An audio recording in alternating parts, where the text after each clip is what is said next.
Hello, everyone, and welcome to the Conscious Educator Playground podcast. Sheba and I are back. It's been a couple of weeks of hiatus. We had Thanksgiving last week, and then the week before that, I was, middle of moving, little things. I'm still in the middle of moving. I don't know many people that can say that over this duration of time, so I'm going to say that I'm special being still in the middle of moving. I don't know if I want to be special for that, but it's fine. It's fine. It's fine. So Shiva, before we get started, what did you celebrate that you were grateful for in the month of November? Well, not all the time, anyways. I know you do. Oh, yeah. I'm just celebrating the fact that, so speaking of moving, I made a big move out here. It was me and my two sons, and they are both in college and doing very well. And I'm very thankful for that, because that's what I dedicated myself to when they were growing up. I'm like, I can take you this far, and then the rest is up to you. So I'm just very grateful that they're situated, on their campuses, and they're both doing very well. So vital to be able to do that and to make that leap of faith for all of you together. Like what an exciting and scary time too, I'm sure. Yeah. Right. Yeah. Well, when we came out here, I was just thinking, Sandy, so because the pandemic slowed everything down, well, I don't know why I'm saying slow, it like halted so much. Yeah. So when we weren't able to go on my then junior's college tour, we traveled during like that first summer where, the vaccines weren't out. I mean, it was just a crazy time. Yeah. And the three of us were in DC, and we just fell in love. So a year later, here we were. That's so awesome. It's kind of how, I did my city dating tours, and as soon as I was in New England, I was like, oh yeah, this is my place. And everyone's like, but it's cold. I'm like, and I like it. We'll see. I don't know. Talk to me in a few months and I'll let you know if I still like it. But after you're all bundled up. Right. As long as I've got a beanie and some gloves and my nice jacket, I think I'll be okay. We'll make it work. So today we're going to talk about data-driven success. And as we kind of dive into the new year, or I tend to do this sometimes every day, really thinking about what do I it's a new day, new opportunities, and really looking at our personalized ROI roadmap. Like, what's our return on investment? And I also like to talk about what's our ripple of impact. So ROI kind of meaning two different things. Because if we look at the return on investment that we're making in how we plan, how we actually look at our success going forward, and if we can do it from a personal data perspective, right? It's not like looking at someone else's data or getting into this comparison space. It truly is about what's our data and how are we capturing that. And so I don't know about you, but how many times do you jump into a day or a new year, Shiva, with this optimistic lens, these dreams of all these things are possible, and I'm gonna do it this time or this year. I mean, how many of us have made New Year's resolutions? Some of us, I stopped a couple of years ago because I was like, okay, I just keep not doing it, and then I have that itty bitty shitty committee, coming in the back of my mind, that backseat driver, that internal voice, whatever you want to call it, that's like, I told you so, you would never do it. It's that unkind voice that we would never actually say to someone else, but we definitely say to ourselves in our own brains. Like, how many times do you end up in that space, and do you still do New Year's resolutions? Yeah, so I don't feel like I end up in that space as much as I used to. I think that was probably me in my 20s, maybe my early 30s. And I don't do New Year's resolutions anymore. And I think once I lost very important people in my life, and I realized that you don't have to start anew at a certain day. And I just felt like if I'm blessed enough to have another day, and if there's something I want to change, then if my New Year's resolution just happens to be March 18th or whatever, then that's going to be the day. But yeah, no, I've definitely been there. Yeah, I think just a lot of things happened to me that made me grow up in that respect, in that, why am I beating myself up when this is just a part of life? Right. Sometimes Right. things don't go the way we want, but I think what I've learned from working with you, Sandy, is really just living with intention, right? Right. And following through and mapping out, not being afraid to map out the things that we want. And I think that that definitely softens the blows of disappointment, right? Right. Right. Right. And going into it with, and with optimism, because otherwise we would never set goals if we, were constantly like, oh, it'll fail, it'll fail, it'll fail. And that's going to, put you in a mindset where you're never going to actually set yourself up for success. And, we know, what you focus on expands. If you decide that you want to buy a red car, all of a sudden you see red cars everywhere. You're like, why does everyone have a red car? Now I don't want one, or whatever you end up saying after you start seeing all of that type of car, or whatever it is. And I think one of the keys, and there's 5 different points that we're going to cover at least today, and a few more may pop into our minds, but we've outlined 5 to really creating data-driven success and personalizing your own ROI roadmap. And the first step for me that I've found in the last few years, and it's taken me a bit to actually get here, is to get radically honest with myself.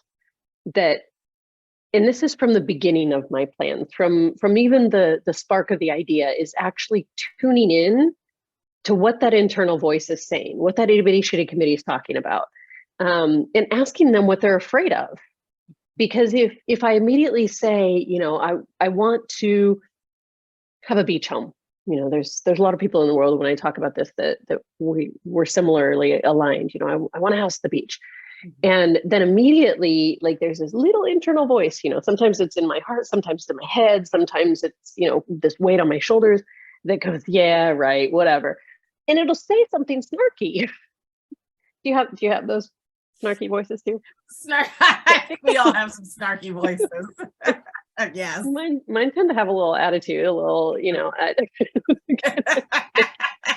They're going. Like, I told you you wouldn't do it. Right. Whatever that is. Right. And what I like to do, and what I found is really helpful for me, is if I envision that I'm kind of sitting on a park bench with them, with that committee. And sometimes it's one person that comes to mind, or sometimes it's like, oh my gosh, this committee's loud, so there must be like 10 of them. I don't know. But I listen, and I actually get curious with them and go, what are we afraid of? Why are we saying no?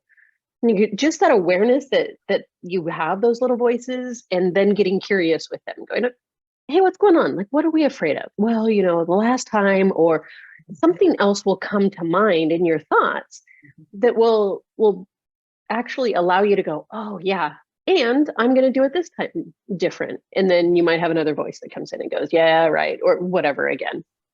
And then go, no, I'm actually committed to it because I'm going to do this, this, and this. And as soon as you start to feel your nervous system relax, and you allow that new truth to become aligned, right, and into what you truly want, and going, oh no, this one's a heck yes. Or there's other words that people use. Actually make it a full-blown, full body, like, yes, this is absolutely happening in my life. My son and I were having this conversation a couple of weeks ago about his dreams and his goals, and at 21 years old, kind of trying to align his life and set himself up for success. And he goes, Mom, there's just this, like, I just know that I'm going to be successful. He goes, which is crazy for me at 21. He goes, I don't have money. I don't have wealth. At 21 years old, I haven't built it yet. And yet he's like, I just know I will. I'm like, that's not crazy, son. Trust that and allow that to guide you. It's those times when we doubt that and we make up those stories from the past that we get to this place where we start sabotaging ourselves. And so we don't even get out of the gate with any kind of measure of success, any kind of momentum towards making our dreams a reality. How has that shown up for you, Sheba? How's that been? Have you noticed yourself as you've kind of grown through life that you're more aligned and can align that itty bitty shitty committee to be on your side? Well, yeah, I mean, and I just, yeah, I mean, especially as I've grown, like I said, when I lost my mom, it's almost going to be 9 years ago. I think that was a tremendous shift just in the way that I thought about everything. Because as she had cancer, and it was a 2.5-year battle for her. And she said that when she reflected on her life, she said, I wish I would have done so much more. And she encouraged me to just live out loud, because when your time has to come, there's no going back, and you don't want to die with regret. So, I mean, and that's not everyone's story, but I'm going to accept what is my story, and that's what it was. And when my students will always say, oh, you're always so happy, you're always so this. And it's not necessarily that I'm happy every day, but I know that life is a blessing. So I hear those voices. I'm not going to say like it's all, Pollyanna and everything's perfect, but I just recognize that every day I have here on this planet is just another chance to get it right. I love it. Yeah. Sorry, go ahead. No. So that's so within the last decade, that's really been the shift for me. I love how you said she talked about living out loud, right? Yeah. And really taking and owning that wisdom, that's come to you for a reason, right? There's a reason that she shared that with you, for you to be able to carry forward in your life, and for her legacy to live on, right?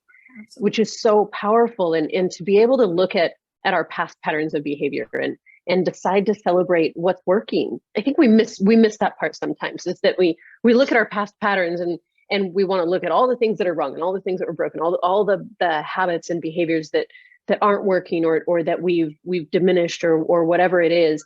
And then we forget to celebrate all the things that are working. And I think that that's another key point, is to go, yes, look at our past patterns and look at the habits that aren't working in terms of, yes, I want to grow in that area. Don't leave out the part that says, I'm going to celebrate all the ways that I have created success in my life. Yeah. I'm going to celebrate all the ways that things do work out in my favor. All of the times that I did, quote unquote, win, whatever that was. Mm-hmm. And I can't, like, gratitude is one of my top core values, and it goes to, like, within gratitude, I connect in celebration, right? It's that we focus on what is working. We focus on what we are thankful for. And even when we're looking at developing our personalized ROI roadmap, is look at the data, but you have to look at both sides of the data. Don't just look at the data of all of the ways that you've fallen off the proverbial cliff. Look at the ways that you are winning by your definitions throughout life. Right. How do you see that with your students? Do you see students right now in your classes that really get to celebrate their successes, or do you see them being more hard on themselves? I think that I see my students now, especially now, being very, very hard on themselves. And I think that social media plays a very big role in that. It's like, so for right now, half of my students are seniors. So it's like, well, and I have this board because I always want to celebrate them. So I have a board where we post all of their college acceptances. And I have some students that will tell me every time they get accepted into a school. That's fantastic. And we celebrate, right? And I don't care what tier it is. It's a school that you got accepted into, and we're going to celebrate it. But I have some students that say, well, I got accepted into some schools, but they're not great schools. And I'm like, well, what do you mean?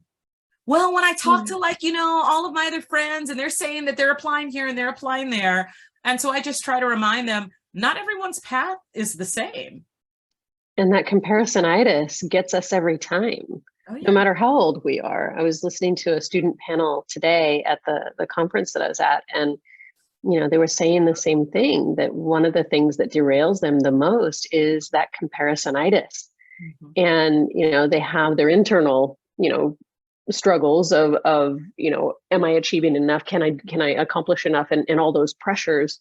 Mm-hmm. But then there's also like you were saying, the societal pressures of what is enough. And with the rise in social media, with the ability for all of these things to be shared at a moment's notice, and everyone to be Instagram ready or whatever. I don't know. I'm not that hip to be able to know what to call it. And so to look through this lens of, like, wait a minute, I'm not you, you're not me. We can walk a journey, like, in the same playground, but that doesn't mean that our lens and our journey and our outcomes and our win, like it's not the same. Like we get to be unique, amazing humans, and we get to celebrate ourselves for those itty bitty wins, right? And we get to have itty bitty cheerleading committees. Because if we never convert our itty bitty shitty committee into an itty bitty cheerleading committee, and I'm thanking my my NLP coaches for that language, is to really, we're doing ourselves a disservice, and we're missing part of what it creates to look at the data and create success in our lives and really define what that's going to look like in the future. Because it also taps into the science of happiness. If we never have a sense of progress, i.e., we don't even know what progress looks like, or we don't even set those milestones up to know what we're celebrating along the way, then we're missing what it is to create holistic well-being, and making sure that we're on the right path. Shiva, what's something else that comes up for you in terms of creating success? In terms of creating success, I think it's just, again, with this word, just being very intentional about defining what success is for me. And that is without worrying about the gaze of the other, no matter who or what the other might be, whether it be society or this itty bitty shitty committee that's always there, etc. And really grounding into what's going to make me feel like I'm on the right path. And that's how I've done it. I mean, so for instance, teaching was not the field that I went to school for, and one of my, you were talking about one of your core values. One of my core values, that's high on the list is love. And I tell my students all the time, if they're like, this is my favorite class. And I said, you know what, for me, I'm going to say that I know that I'm not the most skilled teacher, but we're able to have this experience because I do everything out of the seat of love. And that's how I give, because I love students. I love, just the field. I love the teachers that I work with. And so I think that that's how I've learned how to define success for myself. If I'm operating out of this place of love, and if it feels right for me in this moment, then I'm a success. That alignment is huge. And, that really looking at, and I hear you, referencing core values, which are so vital to really know when you're in or out of alignment with what success will be, is when you define it, right? Is to create that roadmap for yourself so that you can see it versus having to hold it all in your mind. And when you can write down your core values, when you can write down what they look like when they are working for you, right? What the behaviors look like, how do you know when you're achieving it? Then you have it visually to reference back to, and you can actually then check in with yourself. And then when you're off, the other thing that I heard you saying is choosing that one habit to rewire at a time. Absolutely. Right? Don't try to, look at it all and focus on all of it. And I have, personally, I have 10 core values articulated. For some people, I'm like, just start with 3. Like get 3, and then you have a really good core of what you're working towards in articulating, and then pick one to align. Absolutely. Or if you're going to pick one thing, is one habit to up level at a time.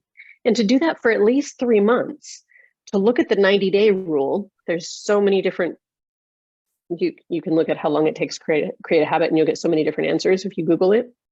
But to really create a comprehensive, sustainable new habit in a way that actually serves you is to really stick with it for 90 days. And that feels like a long time, but when you're rewiring your brain and you're focused on one thing, so for example, if you want to work out for 30 minutes a day, every day, 7 days a week, and that's what you're committed to, then commit to it for 90 days. And then all of a sudden it's like, well, how could I not do this now?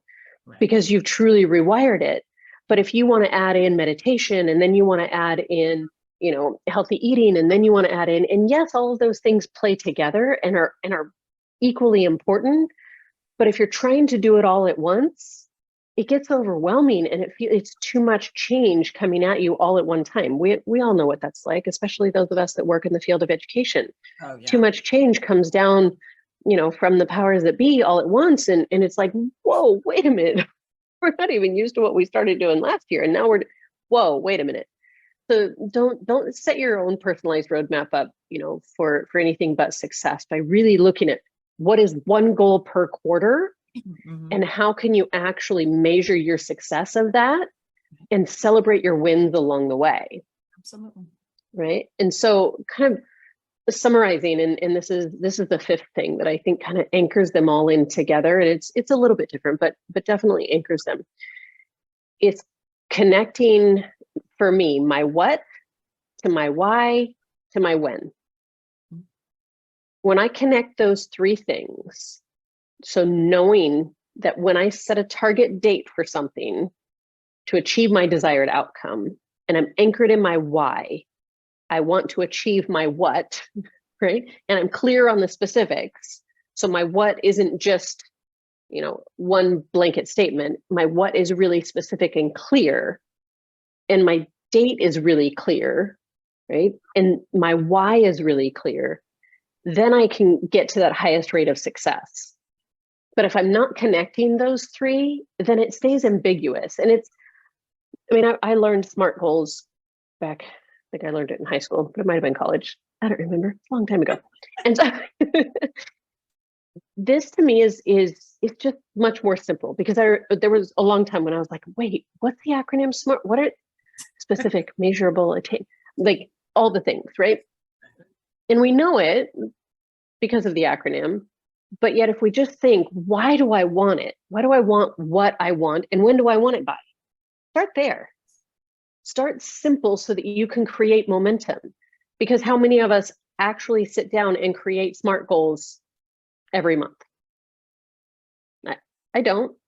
I do it this way instead, because it's simpler. And so then I get more momentum, and back to that sense of progress that's anchored into the science of happiness, is that we can actually feel momentum and then celebrate the wins along the way. Yeah. So with everything that I have going on in my life, I have so many different projects happening all at once. And I remember several years ago hearing about different women that were doing different things and on nonprofit boards and running organizations and mom and this and that and the other thing. I'm like, how do they function? I'm in my 20s just trying to figure out how to be a mom. And now it's like, okay, this is how, is by being specific, by having a plan, by actually looking at the data from your past to inform your future, but you have to look at it equally, recognizing that if you want to grow in one area at a time so that you can create that success, really getting radically honest with yourself about the truth of why you want what you want, and is that aligned to your core values, and create that roadmap so that you can see it and anchor it into a timeline. It really allows us to look at the return on our investment of the time. We're going to see much higher results when we create a plan, and our ripple of impact to those around us energetically, especially. I mean, just showing up with intention and showing up with a plan allows us to create this attraction around us where people are like, what are you doing different? Like, I want some of that mojo that's hanging out around you. And then we create our tribes and our communities of like-minded people, where we then create a lot of momentum of success together, because we can go farther together. It's similar to, you talking about your number one core value is love. Mine is love as well. And that's why you and I are so anchored in to our life philosophies. And just, from moment one, it's like, oh my God, full human on this planet. We're in it. Is because we're both anchored in, and we've done the work to actually articulate it for ourselves. So I am grateful to you as always. Any final words of wisdom as we kind of wrap up our 25-minute podcast? I just want to tell people, so Sandy, I think you've said it all, right? And I think that the one thing that I hear from people, it's just the fear, right? Well, no, it's never going to work out. And I'm going to say, don't speak those things into your own life. we're talking about love. I tell my students this all the time. Think about the person that you love the most. And would you say those things to the person that you love the most? Put yourself then in that seat of someone that you love equally as much as the person you love the most, because you're important and you matter. And you have to take care of yourself in order to be able to give and to do all the things for other people and to be of value to yourself and to the world. So just don't be afraid. I love it. Yeah. I love it.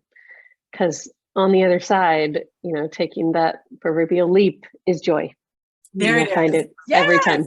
You'll find it every time. Oh, Shiva, such good conversation. I appreciate you so much. I will see all of you next week. We have a special guest coming next week. So stay on the lookout for our emails.